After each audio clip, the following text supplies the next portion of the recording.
اللہ الرحمن الرحیم۔ السلام علیکم، میں ہوں اقبال سحر اور آپ دیکھ رہے ہیں ریئل نیوز ورلڈ۔ ناظرین، سفارتی دنیا میں طالبان کی بڑی کامیابی۔ طالبان حکومت کا پہلا سفیر روس میں تعینات۔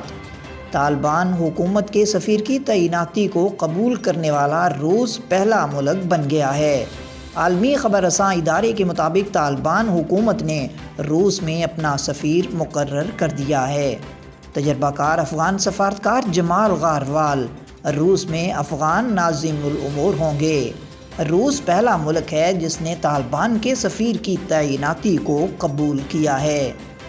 دنیا بھر میں تاحال کسی ملک نے افغانستان کے ساتھ سفارتی تعلقات بحال نہیں کیے اور نہ ہی طالبان حکومت کے سفیر کو قبول کیا ہے۔ روس نے بھی تاحال افغانستان میں طالبان حکومت کو تسلیم نہیں کیا، تاہم سفیر کی تعیناتی قبول کر لی ہے۔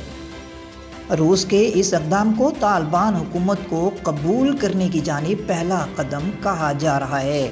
ماسکو میں افغان سفارتخانے کا انتظام بھی اب طالبان کے سفارتی نمائندے کے حوالے کر دیا گیا ہے، جس کی تصدیق طالبان کی وزارت خارجہ نے بھی کی ہے۔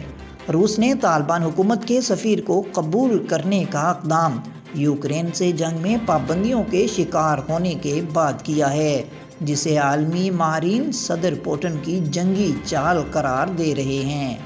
ادھر روسی نیوز ایجنسی انٹرفیکس کے مطابق وزیر خارجہ سرگئی لاروف نے حال ہی میں طالبان کے اس سفارتکار کی تقرری کی منظوری دی تھی۔ یاد رہے کہ افغانستان میں گزشتہ برس اگست کے وسط میں قائم ہونے والی طالبان حکومت کی یہ سب سے بڑی کامیابی ہے۔ مزید اپڈیٹ کے لیے ہمارے ساتھ وابستہ رہیں۔ اگر آپ نے ہمارے چینل کو سبسکرائب نہیں کیا تو کر دیجئے اور بیل آئیکن کو پریس کرنا مت بھولیے تاکہ ہماری نئی ویڈیو کا نوٹیفیکیشن بر وقت آپ تک پہنچ سکے۔ کامنٹ باکس میں اپنے خوبصورت خیالات کا اظہار کیجئے۔ اسلام زندہ باد، پاکستان پائندہ باد۔